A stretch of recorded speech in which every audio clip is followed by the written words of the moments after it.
नमस्कार दोस्तों, मेरा नाम है अजीत सिंह और पैसा बाजार हब में आप सभी का स्वागत है। आज हम बात करने वाले हैं एक एनबीएफसी कंपनी के बारे में जिसका नाम है कैप्री ग्लोबल्स। सबसे पहले क्वार्टर टू और H1 की परफॉर्मेंस की बात करेंगे, फिर कंपनी का बिजनेस मिक्स देखेंगे, इंडस्ट्री की अपॉर्चुनिटीज के बारे में बात करेंगे, फिर फाइनेंशियल मैट्रिक्स और परफॉर्मेंस, कंपनी की मैनेजमेंट की गाइडेंस, फिर टेक्निकल और फंडामेंटल व्यू कंपनी के बारे में। चलिए स्टार्ट करते हैं। क्वार्टर टू और H1 की परफॉर्मेंस की बात करते हैं। क्वार्टर टू 2026 में पैट इनका प्रॉफिट आफ्टर टैक्स था 236 crore. 143% year on year basis पर ग्रोथ हुई है।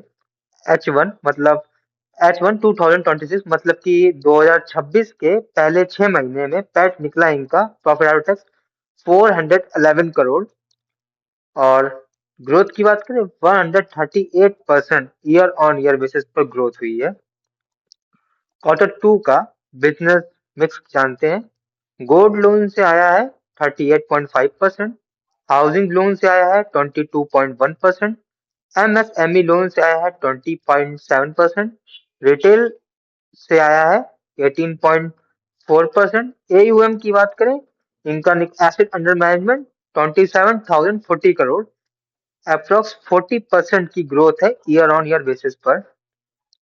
इंडस्ट्रीज की अपॉर्चुनिटी की बात करते हैं तो एमएसएमई लोन 17 ट्रिलियन का है, जो कि 2027 तक की पहुंच जाएगा 60 ट्रिलियन तक की। कैपरी का शेयर है 0.5% से भी थोड़ा सा कम। गोल्ड लोन की बात करें तो 3.1 ट्रिलियन का है और 2027 तक की पहुंच जाएगा 12.7 ट्रिलियन का। हाउसिंग लोन की बात करें तो 18.8 ट्रिलियन का है और 2027 तक की पहुंच जाएगा 49.9 ट्रिलियन, अप्रोक्स 50 ट्रिलियन तक की। तो हर सेगमेंट में इंडस्ट्री कंपनी के पास ग्रोथ की उम्मीद है। कंपनी के फाइनेंशियल मैट्रिक्स की बात करते हैं। कंपनी की मार्केट कैप है 17,088 करोड़ की, करंट प्राइस है 178 का, हाई है इनका 232 का और लो है 151 का। अभी अपने लो के पास में ही है थोड़ा सा। वैल्यूएशंस की बात करें तो P ratio 23.8, price to book value 2.6 times, book value 69.4।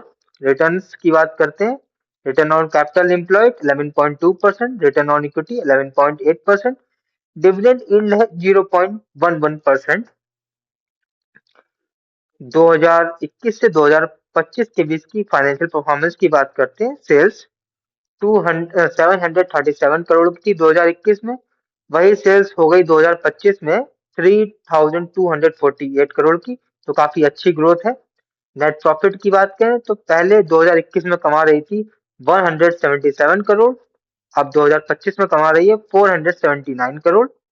EPS के माध्यम से समझते हैं। पहले शेयर धारक 2021 में कमा रहा था 2.15 रुपीज, वही शेयर धारक अब कमा रहा है 2025 में 5.80 रुपीज। ऑपरेटिंग मार्जिन 56 से 62 की रेंज में है, तो काफी अच्छा ऑपरेटिंग मार्जिन बिजनेस है ये। एसेट क्वालिटी की बात करें तो काफी स्ट्रांग है। ग्रॉस एनपीए इनका है 1.3% और नेट एनपीए इनका है 0.7%। मैनेजमेंट की गाइडेंस 2026 में इनका एयूएम का टारगेट है एसेट अंडर मैनेजमेंट 32,000 करोड़ का और प्रॉफिट आफ्टर टैक्स का टारगेट है 850 करोड़ का। और फिर 2027 का एसेट अंडर मैनेजमेंट का टारगेट है 42,000 करोड़ का और प्रॉफिट आफ्टर टैक्स इनका टारगेट है 1200 करोड़ का।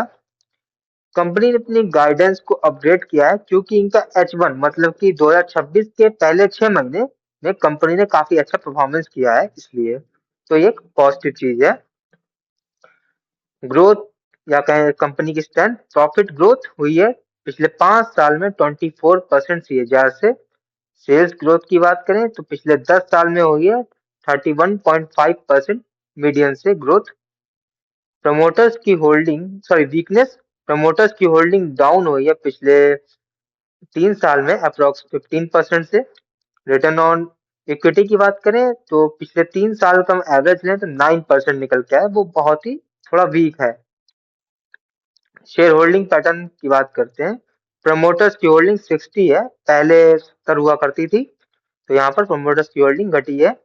फॉरेन इंस्टीट्यूशन की बात करें तो इनकी होल्डिंग 4.8% है, पिछले क्वार्टर के मुकाबले थोड़ा सा इंक्रीज हुई है। डोमेस्टिक इंस्टीट्यूशन की 20.3% है, स्ट्रॉन्ग प्रेजेंस है डोमेस्टिक इंस्टीट्यूशन की कंपनी के अंदर। और पब्लिक की होल्डिंग बात करें तो 15% है।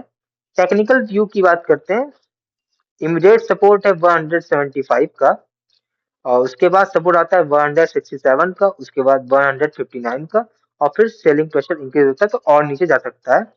और इनका इमीडिएट रेजिस्टेंस है 185 का, अगर ये पार कर लेता है उसके बाद इनका रेजिस्टेंस होगा 196 का, फिर 205 का, उसके बाद ब्रेकआउट आ सकता है। अगर हम शॉर्ट में बात करें 185 के बाद पॉजिटिव मोमेंटम आ सकता है, और 175 के बाद अगर नीचे आती है तो 175 का वीकनेस आ सकती है। वैल्यूएशंस की बात करते हैं फंडामेंटल रेशियो के अकॉर्डिंग। पीई रेशियो है कंपनी का 23.8 का, जबकि इंडस्ट्री का है 21 का, तो स्लाइटली ओवर वैल्यूड है।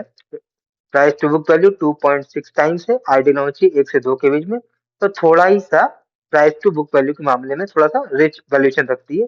रिटर्न ऑन इक्विटी 11.8% है, आइडियल होना चाहिए 15 से ऊपर, तो मॉडरेट मानेंगे, ज्यादा वीक नहीं। Return on capital employed 11.2%, ideal होना चाहिए ये भी 15 से ऊपर, तो एवरेज है दोनों ही चीजें। डिविडेंड यील्ड 0.11% है, एक से ज्यादा होना चाहिए शेयर होल्डर्स को कैश में रिटर्न देने के लिए, तो लो मानेंगे। ओवरऑल बात करें ग्रोथ ड्राइवन है स्टॉक, वैल्यूएशन भी अच्छे हैं, लेकिन इनके जो रिटर्न्स है, return on equity, return on capital employed, वो थोड़े से वीक है। अगर वो इम्प्रूव हो जाते हैं तो अट्रैक्टिव बन सकती है कंपनी। तो ये हमारी वीडियो थी एजुकेशनल पर्पस के लिए, कोई भी बाय सेल की रिकमेंडेशन नहीं है। कोई भी निवेश करने से पहले अपने वित्त सलाहकार से बात करें। अगर वीडियो पसंद आया है तो लाइक करें, शेयर करें, सब्सक्राइब करें। अगर आप किसी स्टॉक सेक्टर या फिर म्यूचुअल फंड के बारे में जानना चाहते हैं तो उसका नाम हमें कमेंट सेक्शन में रख सकते हैं, ताकि नेक्स्ट टाइम जब हम वीडियो बनाए तो उन टॉपिक्स पर बात कर सकें। धन्यवाद।